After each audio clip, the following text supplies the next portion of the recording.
Never mind the 1%, let's talk about the 0.1%, the wealthiest of the wealthy, modern-day plutocrats, whose exorbitant wealth sets them apart from everyone else, not just in terms of how much money they have, but also in how much political power they wield the world over. Joining us now for more on this, Chrystia Freeland. She's the author of Plutocrats, The Rise of the New Global Super-Rich and the Fall of Everyone Else. She's also the global editor-at-large of Thomson Reuters Digital, and it's great to have you back home.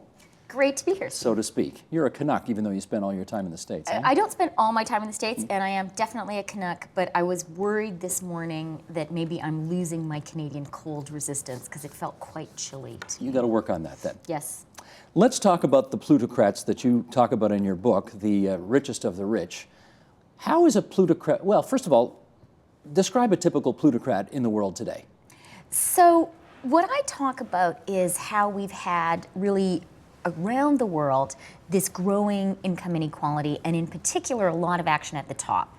And so a growing gap between not just, as you said, the 1%, but the 0.1% and everybody else. And what is characteristic about those people is actually, they are the people who are the beneficiaries of, who have figured out how to make money off of the huge economic change which is sort of sweeping through the world today. Globalization, the technology revolution, they sort of surf those waves. So in contrast with some previous historical elites, this is a group which one economist has characterized as the working rich. So self-made in some respect. They didn't inherit it. They didn't inherit it. I mean, if you want to become a plutocrat, Steve, I recommend you be born in comfortable or affluent circumstances. I don't want to suggest these are people who sort of climb their way out of the gutter. But, that meme that we heard in the US election campaign, I built it myself, it has some meaning. This is a group that does really feel like they built their business, and Mitt Romney is a good example. Certainly born in comfortable circumstances, born ultimately in rich circumstances, but he didn't inherit Bain Capital. He built Bain Capital, and that's a typical trajectory. I call it the rise of the alpha geeks. The rise of the alpha geeks? Yes. That refers to what? Well, right now, and again, this is somewhat different from some other historical periods when you've had an elite that's very distant from everybody else. This is a moment when quantitative skills are a crucial quality to have if you want to get into that spot. So that's kind of obvious when you think about what does it take to succeed in Silicon Valley or technology, what does it take to succeed in Wall Street, in finance.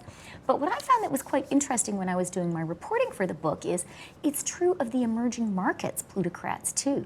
So think of a Russian oligarch, if you do think about them, and you probably imagine some guy, with a couple of supermodels on one side, some gun-toting bodyguards on the other side, and that is correct.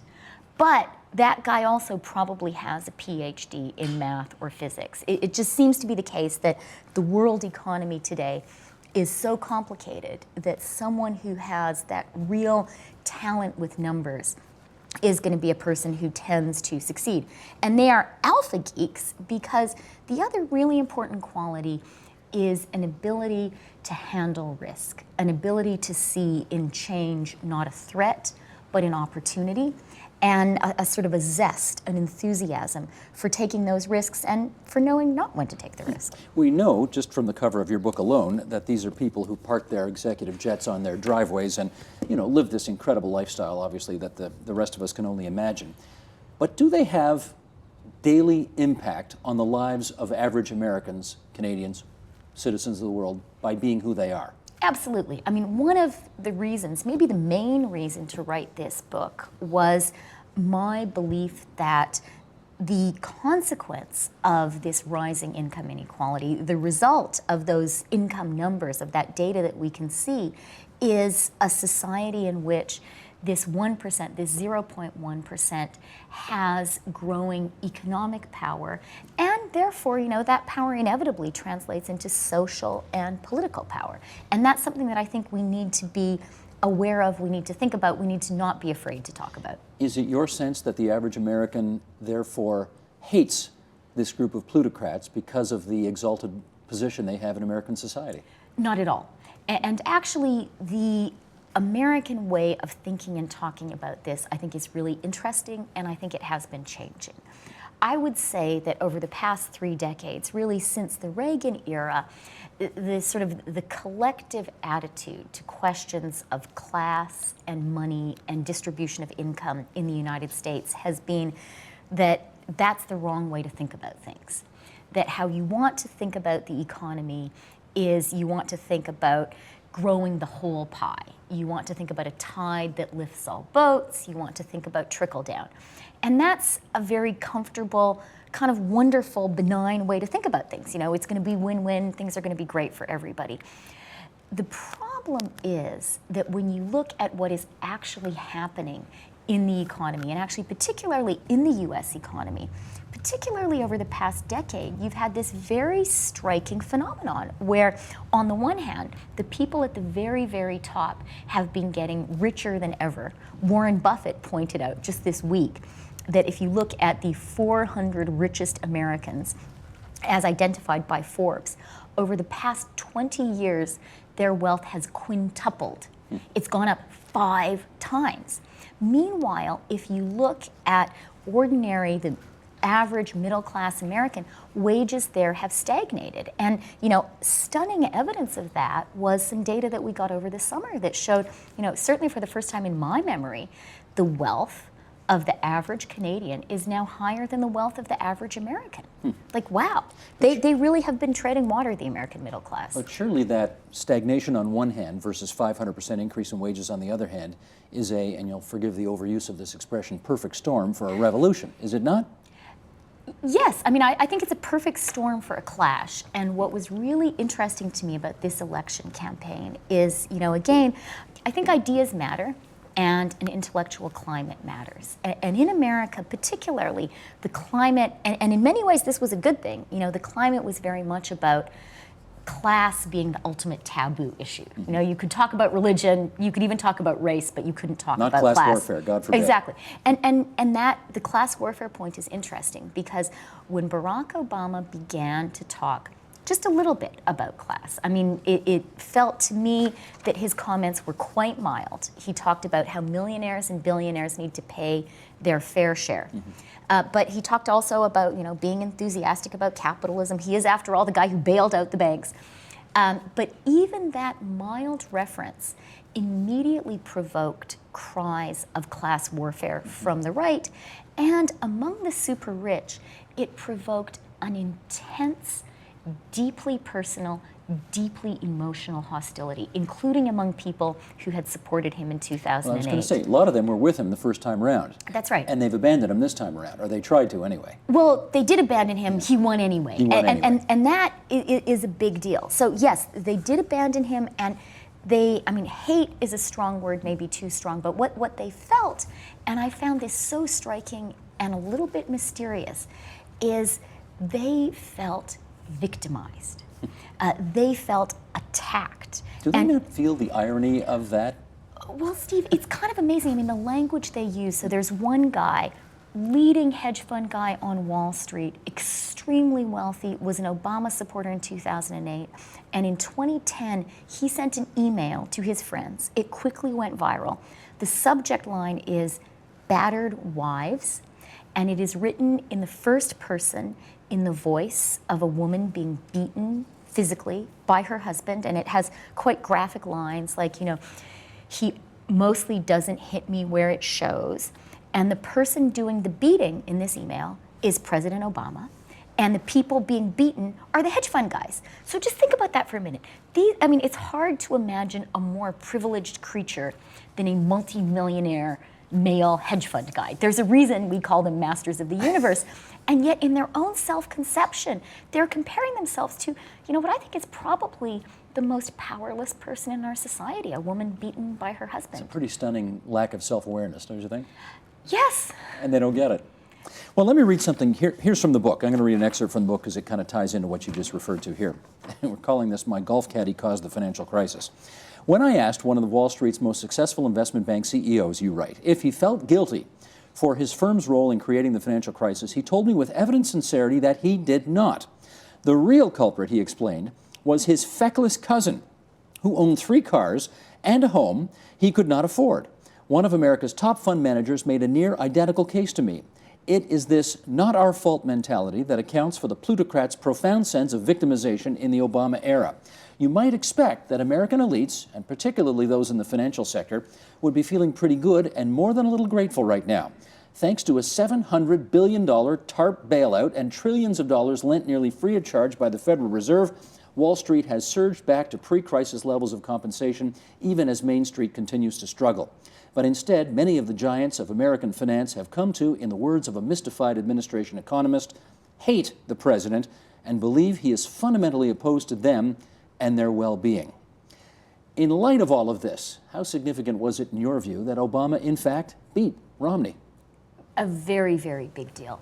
And it was a shock to the Romney camp and to Romney's big dollar supporters. There were so many private jets in Logan Airport, the Boston airport, on the Tuesday of Election Day, that they had to have sort of an overflow private jet parking lot. Just getting ready to party, I presume? Yeah. No. They all flew there. I mean, imagine that overflow for private jets, around 100.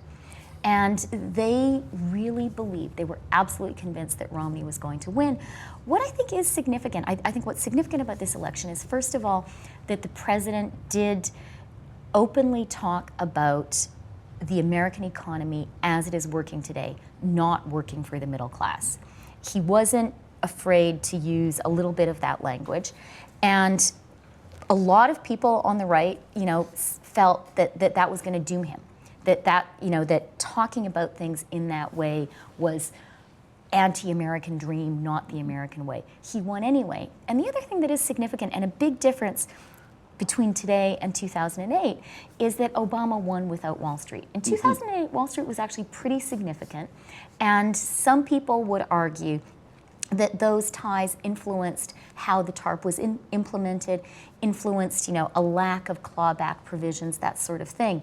Today, he has really won in the teeth of extreme hostility to Wall Street. Now, he's being gracious. He's had a meeting with some of the top bankers now. And Romney. And with Romney. And Romney to the White House. So we'll see what impact this has, particularly on the fiscal cliff discussions. I've been interested in how firm the president is on his higher taxes at the very top. And it will be interesting what impact it has on the implementation of financial regulation. Well, let me follow up on some of those Wall Street millionaires that you just talked about, because this past couple of weeks we've seen, you talked about Warren Buffett already. He's only worth, what, 85 billion or something like that? Steve Ratner, who's not a poor guy also. These are two rich guys who've come out and said, we need higher taxes. We need higher taxes on rich guys like us to help pay down the deficit. How has that message been received on Wall Street? Well, again, it's important to talk about this stuff from the point of view of categories, because otherwise we can't discuss it. But it's also important, to realize the world is complex, and different people on Wall Street have different points of view. And there are definitely people like Warren Buffett, like Steve Ratner, Mohamed El-Arian, big finance guy, has also made this point. There are people who supported Obama and who do believe that the rich need to pay higher taxes. Bob Rubin, another one. Warren Buffett is interesting because he is a superhero among the super rich. He has really done it, and everyone has to accept that he's not just lucky, he's good, because he's done it over so many years. In the old-fashioned way. In the old-fashioned way. Not with .com stuff. Exactly. And what has been interesting to me in talking to some of the super rich about Buffett is, even as they respect him very much, they will accuse him of being a hypocrite. And so what you will hear is kind of a complaint that Warren Buffett accumulated his fortune, at least in part, during a period of very low taxes. He, like pretty much everyone who is super rich, is very good at working the tax system to his maximum advantage, and he's certainly done that. And so what I've heard from a lot of these people is, easy enough for Buffett now in his sort of golden years, having accumulated a huge fortune, to call for higher taxes on the rest of us. But we still want to make our money. The other point of view that you hear is people saying, look, if Buffett feels guilty, and wants to pay higher taxes, he should just write a check to the Treasury. But why does he want to impose that on the rest of us? What I do also, sorry Steve, I'll just say one other thing. What I find also really interesting about how Warren Buffett has been talking about this is, he is willing to openly, in some ways, sort of embrace and admit the kinds of phenomena that I talk about in my book. He does talk about the rich doing extremely well while the middle class is stagnating. And he does talk about the rich using their economic muscle to change the rules of the political game in their own favor. In which case, let's come full circle as we conclude here. You've taken a look at this. Do you have some suggestions on how to deal with what seems to be a persistent, systemic, and maybe now permanent situation where the rich are getting richer, the super rich are getting even super richer, and everybody else is the same? So the biggest takeaway that I have from doing the research for this book is we have to step back much more than we have been doing, and we have to really appreciate the extent to which we, and by we I mean really all the Western industrialized countries, are living at this moment of profound economic change. I think the best comparison is with the Industrial Revolution. The change that we are going through right now is comparable in its scale, in its impact to that. Cataclysmic. And by the way, I think largely benign. I wouldn't want to live in a pre-industrial revolution society. I don't want to be a subsistence farmer. It's hard enough to be, a technology-enabled farmer, which my dad is. But if you think about the Industrial Revolution, getting the Industrial Revolution, getting industrial capitalism to work for all of society was very traumatic and required very original social and political accommodation, right? It took 2 world wars. It took the Great Depression. It took communist revolutions in Russia and China. And in the Western democracies, basically the invention of the modern welfare state. It didn't exist beforehand. We have to remember that, and that was a direct response to all of the tensions and the changes created by the Industrial Revolution and the move from an agrarian society to the cities. So, my big takeaway is people who try to simplify this, people who think we can just go back to some, old idea from the 1980s, that is completely mistaken, and we have to go through. It's going to be a very difficult, very complicated, very conflictual process of thinking hard about how does society and politics have to respond to this economic transformation. Gotcha.